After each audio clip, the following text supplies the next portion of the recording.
Hello all, it's Tom again, and here I am with yet another everything under 5 minutes video. Again, though I suppose that's not much of a problem. That's less time talking and more time thinking about whether or not you're actually into a product, right?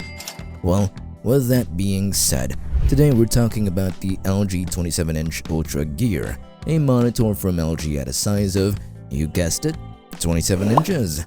Wow. Now, with that size, you have a maximum screen resolution of 2560 by 1440 or 2K or 1440p, whichever you're more comfortable with. Granted, it's not as cool as 4K, but at least it's half as cool as 4K. With a 2K resolution comes a pixel per inch count of 109 pixels per inch. That's pretty decent, I suppose, and it also comes with a native refresh rate of 180 Hz, but is overclockable to 200 Hz. 200 Hz, yes, not 240 Hz, just 200. It also has a 1 millisecond response time, not the least, but it's still respectable. I mean, I don't think the casual gamer really notices that, honestly, but if that matters to you, well, there it is. Brightness-wise, I think it does well at 300 nits. I mean, if you're a gamer, I don't suppose you're going to play on this monitor out in the daylight, but rather under the darkness of your dimly lit room. That's where this monitor shines. It also has a color space of 99% sRGB, which is also pretty respectable. You won't really be having as much color accuracy as other monitors, but the untrained eye wouldn't really notice a whole lot.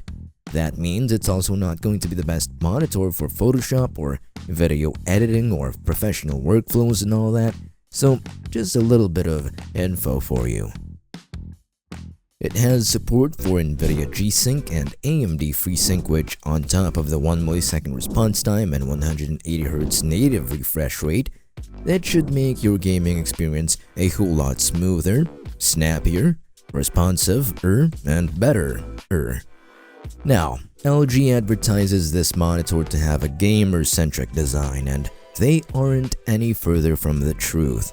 It's quite gamery, you know, it has those angles and the design screams gamer, and the features themselves are pretty gamer-y. Now, 3 of the 4 bezels are pretty thin, which gives you more screen space. You know, more screen space is nice. The stand lets you adjust height with a range of 11 centimeters, which is respectable.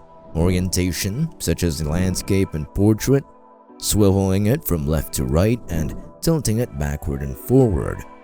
If you don't want to use the stand for whatever reason, you can opt for a 100 by 100 millimeter VESA mount. What about ports, Tom? Did you forget about ports? No, I didn't. The LG Ultragear has space for 4 ports, and 4 ports only. You've got 2 HDMI 2.1 ports, 1 DisplayPort 1.4 port, and 1 3.5mm jack. That's it. Nothing else. Now, I'm not really gonna dilly-dally. You know, you either want this monitor or you don't, and either way, why don't you just still check out the QR code on screen, and maybe LG's marketing and advertising might convince you. Now, otherwise, on a personal note, I think this monitor is still worth it, you know, especially at its current price of just $229.99, which is, you know, a very big decrease from its usual retail price of $340. Whoa. Anyway, I'm Tom and I hope you enjoyed this video. I'll see you all in the next video, whenever that is, and the next, and the next, and the next, and the next, and so on. Thanks for watching, and maybe leave a sub.